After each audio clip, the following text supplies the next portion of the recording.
tenho entendido aquilo que o Senhor quer falar e a palavra dessa noite está em concordância. Amém? Vamos abrir as nossas Bíblias. Antes, eu gostaria de dar um abraço, saudar a todos que estão nos assistindo, pela internet, pelo YouTube, pelos canais sociais. Sejam bem-vindos em nome de Jesus, sejam abençoados em nome de Jesus e que essa palavra seja um alimento nessa noite, para essa madrugada e o dia que virá sobre a vida de cada um. Amém? Eu gostaria que os irmãos abrissem as suas Bíblias no Evangelho do apóstolo João, no capítulo 4. Aleluia. Louvado seja o nome do Senhor. O crente não pode ficar distraído em momento nenhum. Nós temos visto isso pelo testemunho. Amém? Todos abriram? Amém? Ou misericórdia? Amém. Glória a Deus. A nossa arma de guerra é a palavra do Senhor. E a partir do versículo 29, João 4, 29, vai dizer assim: Vinde comigo e vede um homem que me disse tudo quanto tenho feito. Será este, porventura, o Cristo? Saíram, pois, da cidade e vieram ter com ele. Nesse ínterim, os discípulos rogavam, dizendo: Mestre, come. Mas ele lhes disse: uma comida tenho para comer, que vós não conheceis. Diziam então os discípulos uns aos outros: ter-lhes-ia, porventura, alguém trazido o que comer? Disse-lhe Jesus: a minha comida consiste em fazer a vontade daquele que me enviou e realizar a sua obra. Não dizeis vós que ainda há 4 meses até a ceifa? Eu, porém, vos digo: erguei os olhos e vede os campos, pois já branquejam para a ceifa. O ceifeiro recebe desde já a recompensa e entesoura o seu fruto para a vida eterna. E de Sarte se alegram tanto o semeador como o ceifeiro, pois no caso é verdadeiro o ditado: um é o semeador e o outro é o ceifeiro. Eu vos enviei para ceifar o que não semeastes, outros trabalharam, e vós entraste no seu trabalho. Muitos samaritanos naquela cidade creram nele, em virtude do testemunho da mulher que anunciara: ele me disse tudo quanto tenho feito. Visto, pois, os samaritanos ter com Jesus, pediam-lhe que permanecesse com eles, e ficou ali 2 dias.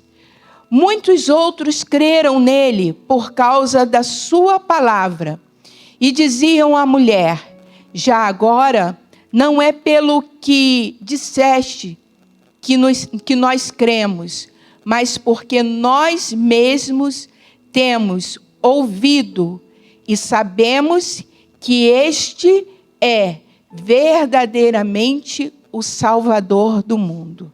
Amém? Podeis assentar. Mantenham as suas Bíblias abertas. Aqueles que quiserem fazer as anotações para a futura reflexão e entendimento mais profundo daquilo que o Espírito Santo de Deus quer falar nessa noite, seria de muita importância. Amém? Eu comecei a partir do versículo 29, após uma passagem gloriosa ao qual Jesus, ele tem um diálogo com a mulher samaritana. E ali o Senhor vai trazer para ele verdadeiramente o que é adoração, o que o pai espera dos seus filhos. Mas eu quero ir mais além no resultado do que esse diálogo, essa conversa gerou futuramente. O resultado que trouxe não somente para aquela mulher, mas para todos aqueles que estavam à volta dela. Então, no versículo 29, vinde comigo e vede um homem que me disse tudo quanto tenho feito. Será, porventura, o Cristo? Ao mesmo tempo que ela exclama, ela faz uma pergunta. Porque certamente no íntimo dela, ela sabia que aquele era o Cristo, ao qual havia se revelado para ela no poço. Logo em seguida, esses saíram, pois, da cidade e vieram conhecer Jesus. Eu acho muito interessante esse trocadilho que há na palavra, no versículo 31, que vai dizer assim: nesse inteirinho, os discípulos rogavam, dizendo: mestre, come. Nesse inteirinho significa nesse intervalo de tempo, nesse intervalo entre o acontecimento do encontro de Jesus com a mulher samaritana e mais esse novo episódio que vai acontecer. Em outras Bíblias, em outras versões, pode estar entretanto, e até mesmo outras palavras do mesmo sentido. Mas esse inteirinho nos desperta que há uma ligação entre o que aconteceu e o resultado desse acontecimento, o que vai gerar sobre a vida daquelas pessoas em Sicar. Porque Jesus, ele havia saído da Judeia, ele estava sendo rejeitado ali pelos fariseus. Então ele se viu na condição: eu vou para o povo ao qual quer me receber e ouvir a palavra do meu Pai, porque foi para isso que eu fui enviado. E ele tem que necessariamente passar por Samaria para que ele pudesse chegar até lá. E todos sabem que há uma adversidade, havia uma adversidade entre os judeus e os samaritanos. Mas isso não vem ao caso agora. É só um contexto para que a gente possa estar entendendo o acontecimento dos fatos nesse momento. O muito interessante é que, assim como a missionária Yala foi pega desprevenida tomando um suco, um refresco, assim também estavam os discípulos. Eles estavam distraídos porque eles insistiam que o mestre comessem. Afinal, eles foram na cidade de Sicar buscar o pão para que todos pudessem se alimentar. Mas Jesus vai dizer para eles: uma comida tenho. E ele dá a resposta logo em seguida: é fazer a vontade do meu Pai. Então os discípulos naquele momento estavam dispersos. Eles se distraíram totalmente do propósito. E eu quero dar um tema para essa mensagem que vai dizer assim: como servos, como discípulos, como filhos, não me importa. Mas como servos, como discípulos e como filhos, não podemos perder a visão apostólica e profética ao qual nós fomos chamados. E eu ouvi da pastora Rosana no sábado: não podemos nos distrair. Nós somos apostólicas, nós somos proféticas. E nós, se pararmos para olhar há um tempo atrás, nós nos apegamos a doutrinas e costumes das igrejas. E começamos a entrar naquela liturgia, naquele sistema eclesiástico. E não conseguimos entrar na profundidade do apostólico e do profético. O apostólico porque vem desbravando, anunciando o reino de Deus. E o profético porque precisamos profetizar a palavra. Porque a palavra é vida, a palavra é salvação. E o interessante é que os discípulos não tinham tão pouco tempo com Jesus. Entende, missionária? Os discípulos já estavam batizando. Então eles já ouviram, já estavam ouvindo os ensinamentos do mestre, já haviam passado por várias experiências ao qual aconteceram curas, milagres, libertações, mas exatamente naquele momento, e que tudo que Jesus fazia tinha um propósito, mas exatamente naquele momento eles foram pegos, distraídos, porque eles não só pediram que o mestre comesse uma vez, mas insistiram pela segunda vez. Amém? Vamos dar continuidade aqui. No versículo 33 ele diz: diziam então os discípulos uns aos outros: ter-lhe-ia, será que alguém, porventura, tenha trazido algo para que o mestre pudesse comer? E no 34 Jesus lhes disse-lhes: a minha comida consiste em fazer a vontade daquele que me enviou e a realizar a sua obra. E aí nós não temos muitas das vezes a dimensão do que é a obra do Pai, do que é a obra do Senhor, em fazer a vontade de Deus. Eu gostaria que alguém pudesse colocar na tela o Salmo 40, a partir do versículo 7. Aleluia, louvado seja o nome do Senhor. Então disse: eis aqui venho, no rolo do livro de mim está escrito. 8. Deleito-me em fazer a tua vontade, ó Deus meu. Sim, a tua lei está dentro do meu coração. Preguei a justiça na grande congregação. Eis que não retive os meus lábios, Senhor. Tu o sabes. Então aqui, Davi, no momento ao qual ele está sofrendo por perseguição, ele pede livramento do Senhor. E esse livramento resulta naquilo que ele vai fazer em favor da própria palavra de Deus, do reino de Deus. E é nisso que a gente precisa começar a atentar. Os projetos que o que Deus tem para nossas vidas, está entrelaçado com o projeto que Ele tem no seu reino, segundo a sua vontade. Então, naquele momento de aflição de Davi, do rei Davi, ele clama e reivindica através da palavra de Deus. E ele especifica aquilo que ele irá fazer como resultado, como resposta, como gratidão ao Senhor. Amém? Todos estão entendendo? Estão conseguindo acompanhar? Aleluia. A partir do versículo 35, não dizeis vós que ainda há 4 meses até a ceifa? Eu, porém, vos digo, erguei os olhos e vede os campos, pois já branquejam para a ceifa.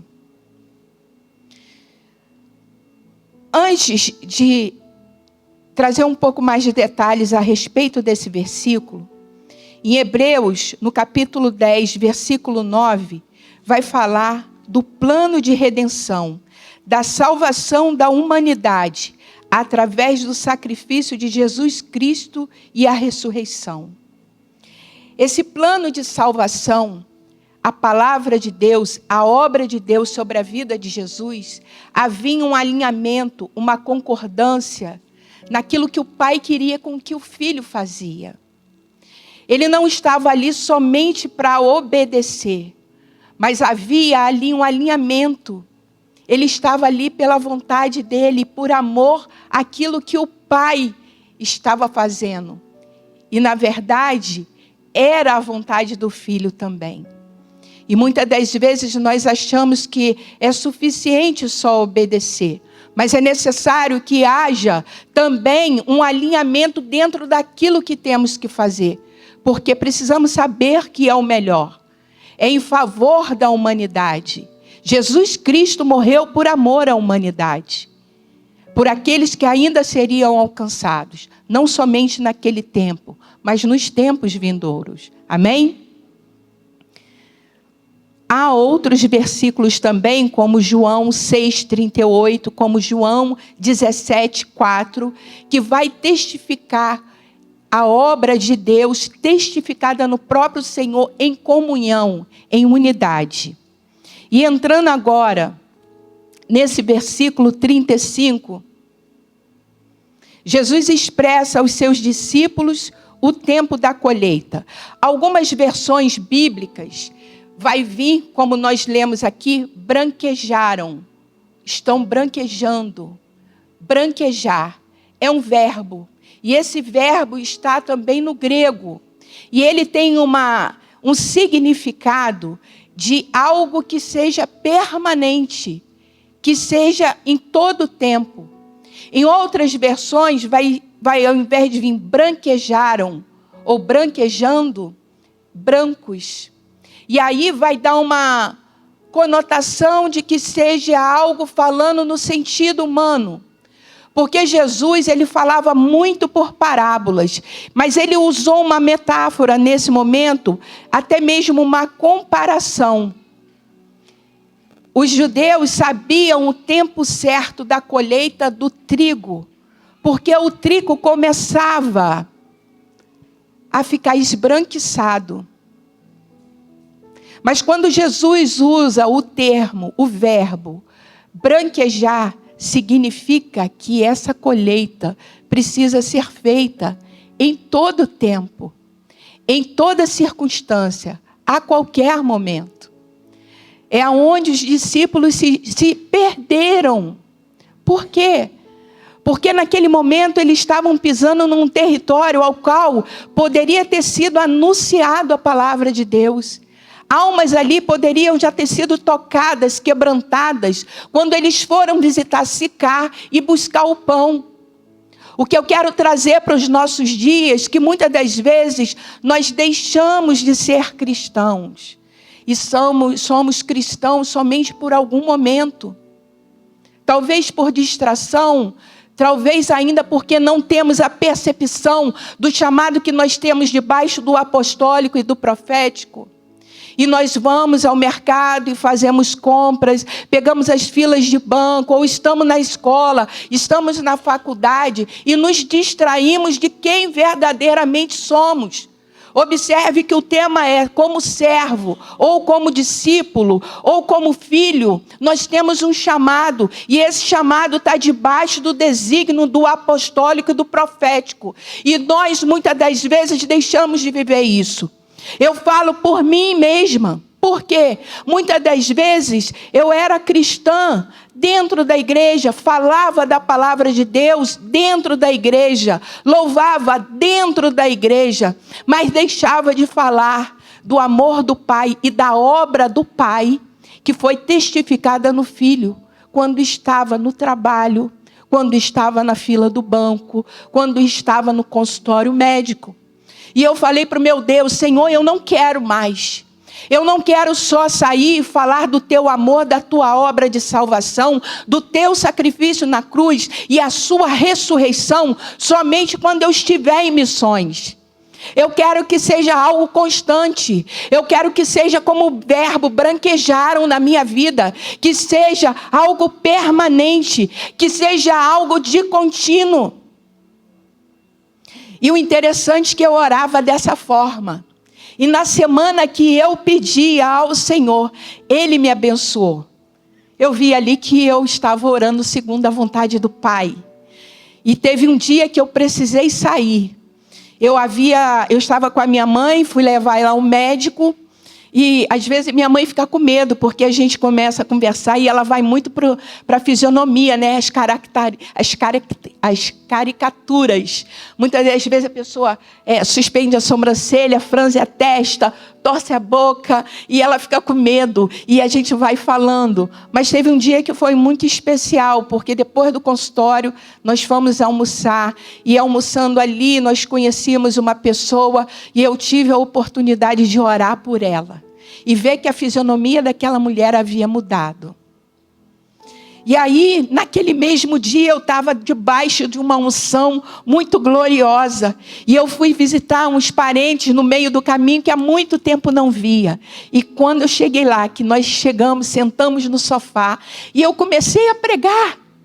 E ali havia uma desviada e uma pessoa de outra religião. E depois eu recebi uma ligação, uma mensagem, falando do efeito que surtiu naquela palavra. E aí eu pude entender, Senhor, de fato, o Senhor tem me abençoado com o que eu tenho pedido ao Senhor. Então eu comecei a entender a dimensão que nós precisamos andar, como filhos, como discípulos ou como servos. De levar o reino de Deus, de anunciar o reino de Deus a todos aqueles que estão à nossa volta. E agora eu peço, Senhor, todos aqueles que estão no caminho do meu desígnio, que está no meu chamado, serem evangelizados, ouvir da palavra de Deus através dos meus lábios, que o Senhor venha nos enviar, me envie até eles ou envie-os até mim. Então, é dentro dessa dimensão. Porque muitas das vezes a gente fica esperando a colheita esbranquiçar, para saber que está na hora de colher o trigo. Mas Jesus vai dizer em todo tempo, em toda oportunidade, é de modo contínuo. Nós precisamos pregar o evangelho da cruz, precisamos anunciar o reino de Deus. Vidas estão sedentas pela palavra. E vai depender de mim e de vocês para levar o evangelho da salvação. E isso precisa ser algo de contínuo na nossa vida. Como o apóstolo, ele fala que quando ele acorda, que ele abre os olhos, ele já está glorificando, ele já está na dimensão do Espírito. E é nessa mesma dimensão que nós devemos acompanhar o nosso chamado apostólico e profético. Profetizar sobre a vida das pessoas o que de fato elas necessitam. E muitas das vezes nós estamos tão apegados às coisas circunstanciais, às coisas do dia a dia, e nos distraímos com tantos afazeres, que passa o tempo e estamos olhando o campo e esperando a colheita esbranquiçar. E aí Jesus vai dizer: os campos já estão brancos. Mas o interessante é que quando essa passagem me chamou a atenção, foi a respeito do tesouro que nós receberíamos desde já. E esse termo, desde já, me chamou muita atenção. Eu falei, Jesus, é nesse momento em que eu falo da tua palavra, que eu anuncio o teu reino, que eu prego o evangelho, que eu prego o evangelho da cruz, que eu prego o evangelho da ressurreição. Eu já estou recebendo desde já os tesouros. E ainda vai dizer mais na palavra, eles estão sendo entesourados, eles estão sendo acumulados, eles estão sendo ajuntados. E isso é glorioso, igreja. Mas somente isso me chamou a atenção. É como se fosse algo mesquinho, algo intencional, algo esperando, né? Eu vou fazer algo porque eu sei que Deus vai me recompensar. Mas no fundo, o Senhor queria me mostrar muito mais. O Senhor queria me despertar pela constância e pela necessidade contínua de pregar o evangelho. Não somente quando a nossa liderança marca um evangelismo. Não somente quando a nossa liderança marca uma missão. Mas é algo contínuo. É na nossa casa, é na nossa família, é na nossa parentela, é nos nossos vizinhos, é naquelas pessoas que nós encontramos pela rua. Quantas pessoas nós encontramos pela rua que estão sedentas e essa responsabilidade é nossa. Então hoje o chamado é para que possamos viver debaixo dessa dimensão de glória. Porque é chegado até vós o reino de Deus.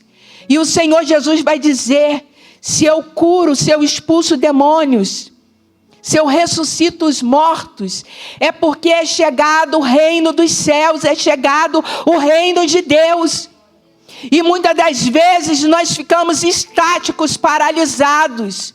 E nos conformamos quando as pessoas dizem que estão enfermas e que vão tomar algum medicamento paliativo. Ou que vão fazer algum tipo de tratamento para sanar aquela enfermidade. E Jesus está dizendo que cura, que curava e que continua curando, igreja. E aonde nós temos praticado o nosso apostólico, aonde nós temos praticado o nosso profético, porque se nós liberarmos uma palavra de vida, que diz na própria palavra que ela não volta vazia, mas que ela tem um fim específico, certamente essa obra há de ser manifesta sobre a terra, e é através da igreja de Deus, é através de nós. Não podemos esperar de outras pessoas se não for da igreja. Amém? Vamos continuar aqui. Aleluia.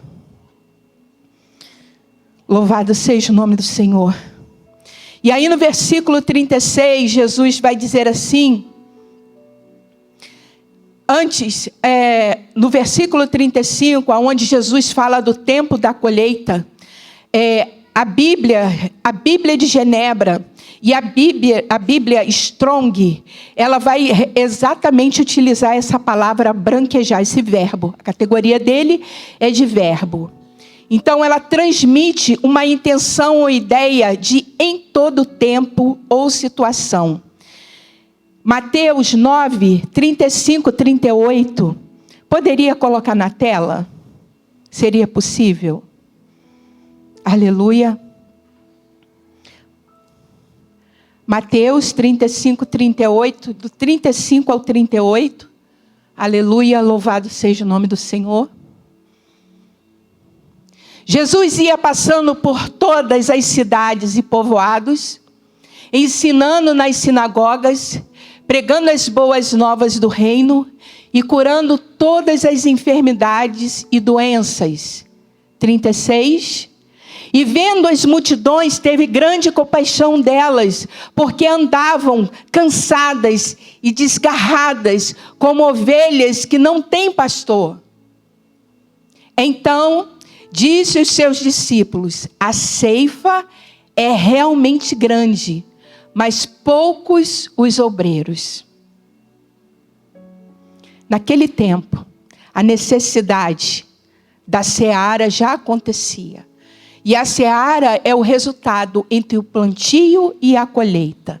Ao mesmo tempo que se plantava, que vai pelo caminho, lançando a semente da palavra de Deus, é o tempo de colher aqueles que já receberam.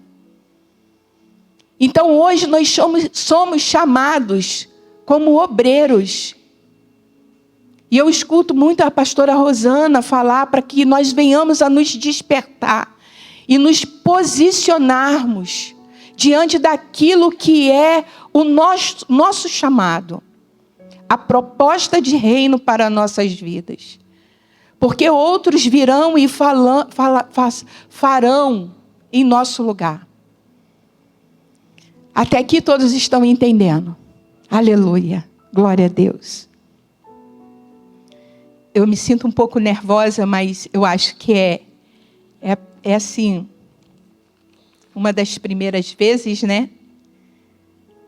Então a gente fica um pouco ansiosa, não que deveria ficar, né? Mas o versículo 36, o ceifeiro recebe desde já a recompensa e entesoura o seu fruto para a vida eterna. Desde já. Então eu gostaria que nesse momento pudesse colocar na tela Daniel. Eu vou pegar desde lá de trás para mostrar que os tesouros que recebemos desde já, para agora e para a vida eterna. Em Daniel 12, no versículo 3. Daniel, capítulo 12, versículo 3. Os que forem sábios, pois, resplandecerão como o fulgor do firmamento, e os que a muitos ensinam a justiça, como as estrelas sempre e eternamente. Sábios, nós somos chamados de sábios, aqueles em que há muitos ensinam a justiça. Serão como estrelas sempre e eternamente. Mas não para por aí. Não para por aí. Mateus 13.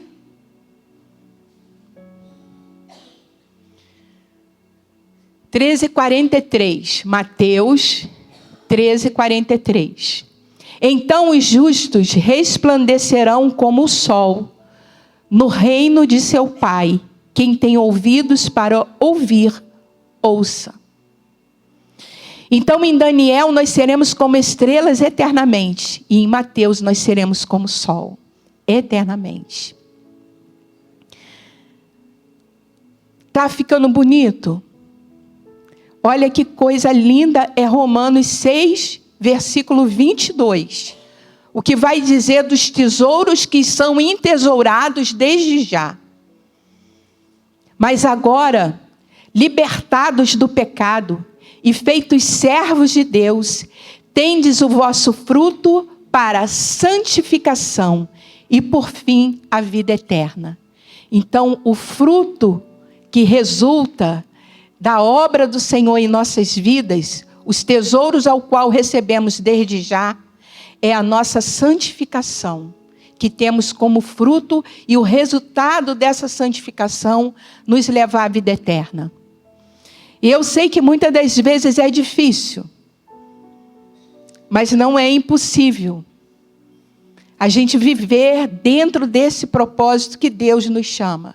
Nós vamos passar por lutas, por batalhas, e isso vai ser quase que diário. Porque o mais interessante é que quando a gente está em stand-by, parece que nada está acontecendo, parece também que o inferno está se levantando contra nós, porque depois vem aquele pancadão.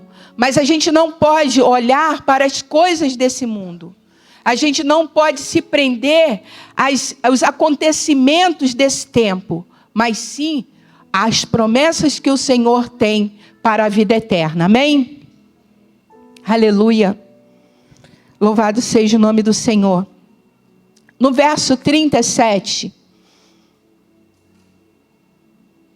Pois no caso é verdadeiro o ditado: um é o semeador e o outro é o ceifeiro. Nesse versículo, o versículo 37, Jesus está se referindo à própria obra que ele está fazendo. E o resultado dessa obra será retribuída na vida dos seus discípulos, porque ele está plantando e os discípulos certamente colherão. E o interessante é que nós estamos colhendo até o dia de hoje. Amém? A cada um tem uma responsabilidade distinta, semeando a palavra, e certamente virão frutos bons para a colheita. Eu gostaria que colocasse em 1 Coríntios, no capítulo 3, nos versículos 5 a 9, aonde o apóstolo Paulo nos dá um exemplo de humildade, de comunhão, unidade no propósito. Porque tudo isso, igreja, que nós estamos falando, que nós estamos trazendo, só vai dar certo se houver humildade, comunhão, unidade. E o nosso apóstolo, ele tem sido taxativo nessas questões, na questão da humildade, na questão da comunhão e na questão da unidade. Unidade porque é um só. Sejais um como eu sou um com o Pai. Palavras de Jesus. Quando Jesus, ele assumiu o plano de salvação, porque ele tinha uma unidade em cumprir a vontade de Deus. E aí o apóstolo Paulo, ele nos traz um ensinamento dentro dessa questão da humildade e da comunhão e a importância da unidade. Pois quem é Paulo e quem é Apolo, senão ministros pelos quais crestes, e conforme o que o Senhor deu a cada um. Eu plantei, o apóstolo Paulo falando, eu plantei. Apolo regou a plantação. Mas Deus deu o crescimento. Deus estava a favor, em concordância com tudo aquilo que eles estavam realizando. E muitas das vezes a gente vê um campo quase que esbranquiçando, mas não há concordância com a vontade de Deus.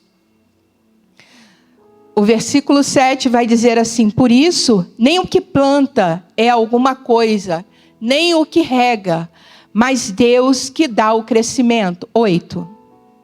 Ora, o que planta e o que rega são um, mas cada um receberá o seu galardão segundo o seu trabalho. Não tem aquela parábola de que aquele que estava trabalhando primeiro e recebeu aquele último que entrou no último dia recebeu o mesmo salário? É isso aí, igreja. Vamos ser recompensados. Cada um vai ser recompensado. Independente de plantar, independente de regar.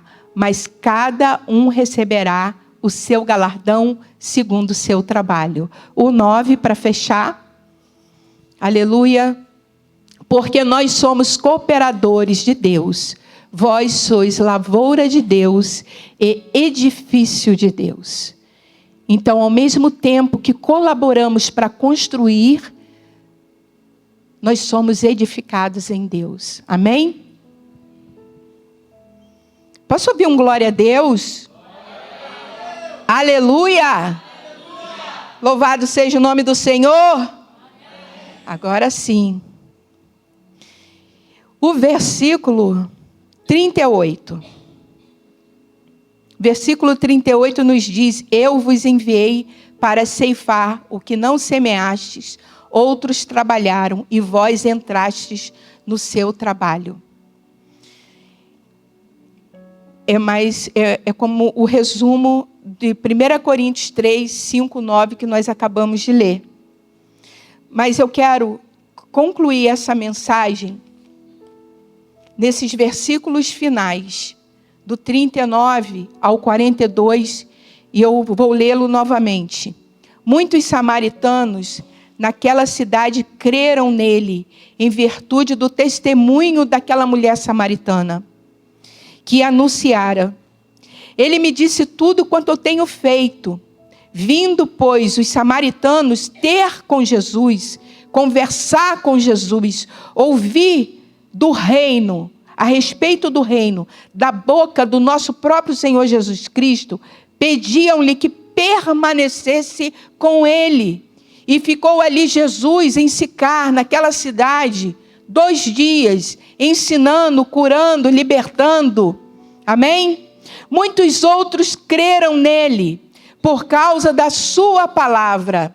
E diziam àquela mulher samaritana,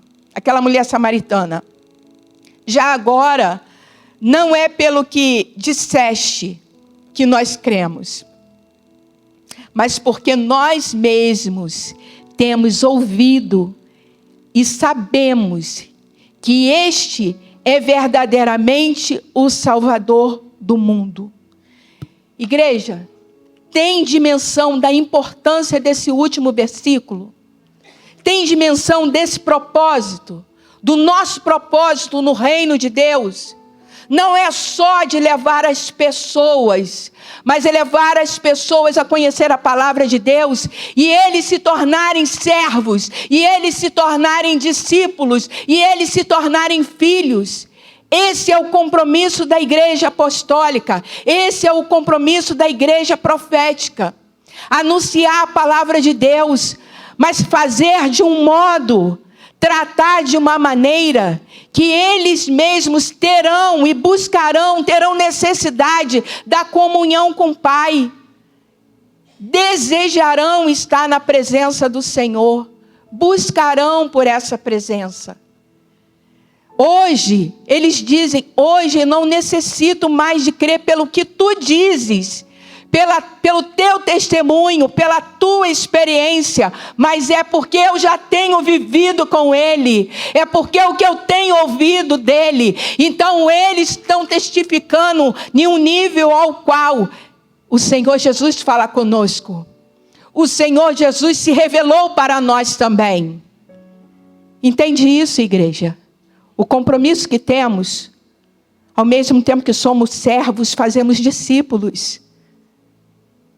E ao mesmo tempo que servimos e anunciamos o reino de Deus como discípulo, nós somos filhos, que temos intimidade e que levamos a conhecer a intimidade do Pai na vida de outras pessoas. Esse é o compromisso da igreja. Esse é o chamado da igreja.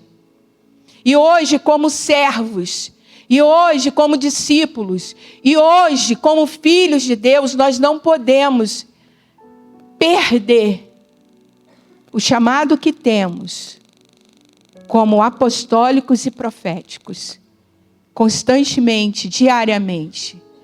Não se deixar ser desapercebido, conforme aconteceu com os discípulos, que já poderiam estar evangelizando aquelas pessoas daquela cidade desde quando saíram para comprar o pão. Mas eles saíram somente com o entendimento de que precisaria comprar o alimento para se comer. E aí Jesus, quando é oferecido o pão para ele, Jesus vai dizer, poxa, Jesus estava ali cansado no poço. Vinha de uma caminhada da Judeia, estava a metade do caminho, porque ele estava em Samaria. Certamente ele estava com fome, mas ele vai dizer, opa, a comida pode esperar. Porque a minha comida é, de fato, fazer a vontade do meu Pai. E ele vai chamar a atenção dos discípulos e dizer, desperta, porque o tempo está passando, os campos já estão brancos, não precisa esperar com que eles venham embranquecer para serem colhidos. Eles podem ser colhidos agora. Fale do amor de Deus, fale da palavra do Senhor com seu pai, com a sua mãe, com seu irmão, com seu tio, com seu primo, com a sua prima. Fale com seus vizinhos, fale por onde você passar, onde você estiver. É um tempo de despertamento, é um tempo de colheita de almas, ao qual elas estão se perdendo. A fila do inferno é longa e a responsabilidade de saquear o inferno é nossa. É nossa, igreja. É nossa. Não são outras pessoas. E por mais difícil que seja, a gente vai ter que confrontar Satanás, sim. Se nós quisermos ver a nossa família alcançada para o Senhor, nós vamos ter que confrontá-lo, sim. Nós vamos ter que fazer com que as obras malignas, os altares de Satanás sejam destruídos. Nós temos que nos levantar como intercessores dessa nação. Hoje eu precisei fazer uma ligação para um banco. E logo na chamada eletrônica, a secretária falou que haveria um tempo de espera maior, porque esse banco ficava no Rio Grande do Sul. Devido às circunstâncias que eles estão vivendo, o sistema deve estar lento, o número de pessoas trabalhando também deve ser reduzido. Então, eu já fiquei aguardando, ciente que poderia demorar. Mas não demorou muito tempo, eu fui atendida. E no decorrer da conversa, da minha solicitação, a atendente, eu virei para a atendente e falei assim, você pode me dar um número de rastreio? E ela falou que poderia me dar sim, mas daqui a algumas horas. E aí eu falei para ela, não, porque vocês ficam no sul, eu fico no sudeste. E depende de vir para a minha região e a gente não sabe o tempo que vai levar. E aonde eu moro é muito difícil, é complicado de receber correspondência. E aí ela virou para mim e falou assim, como que você sabe que eu fico no sul? Ela não sabia que a empresa ao qual ela estava trabalhando estava pedindo apoio, colaboração, ajuda sobre tudo o que está acontecendo. E aí ela começou a falar que a agência central desse banco ficava 2 ruas na frente. Quer dizer, 2 ruas atrás, as casas estavam alagadas até o teto. Que chegou a entrar nessa central, mas como é um prédio de vários andares, só atingiu a parte do solo. E assim a gente ouvia na voz a tristeza, a dor, o sofrimento. E aí, com uma unção apostólica e com uma unção profética, eu ergui a minha mão e levantei a minha voz e profetizei sobre aquela terra do Rio Grande do Sul. Ela precisava ouvir que Deus vai erguer do monturo, que Deus vai erguer homens e mulheres fortes naquele lugar, que o Espírito de vida está pairando sobre aquelas águas e vai fazer tudo novo, tudo diferente. Quando as águas do dilúvio passaram, tirou tudo que não prestava, todo pecado, toda iniquidade, para que tudo que viesse a ressurgir fosse novo, fosse cheio de vida. E não vai ser diferente com o Rio Grande do Sul. Aquele estado, aquelas 20 e poucas cidades que estão debaixo d'água, vai ser reerguida com uma nova dimensão de glória, porque dali vai nascer homens e mulheres de Deus, porque receberão o alimento espiritual que eles precisam. Assim como Jesus disse, a minha comida é fazer a vontade do meu Pai. E hoje, qual é o tipo de alimento que está despertando o seu coração, a sua vida, a sua mente? Por que vocês vieram até aqui? Hoje eu te convido a se levantar e receber a unção dos pastores, a unção dos evangelistas, para uma unção, uma dimensão, uma glória sobre a vida de cada um, e abrirem as suas bocas e entrarem na dimensão do apostólico e o profético desse tempo, porque é esse o tempo do apostólico, do profético. Aleluia! Glórias ao Senhor. E hoje eu pergunto, quem é o corajoso? Quem é a corajosa que vai entrar nessa dimensão de glória? Aleluia. Eu não sei o quanto, a proporção do que você foi tocado, mas essa palavra tem peso, porque foi para isso que Jesus nos chamou. Ele não nos chamou para outra coisa, a não ser para entesourar tesouros para a vida eterna, que é colher as almas que estão perdidas e as almas que ainda podem se perder. O chamado é nosso, a glória do Pai, mas o chamado é nosso. A obrigação é nossa e a alegria também é nossa, porque a própria palavra de Deus diz isso. Amém? Aleluia. Eu agradeço a minha oportunidade e as palmas louvam o Criador.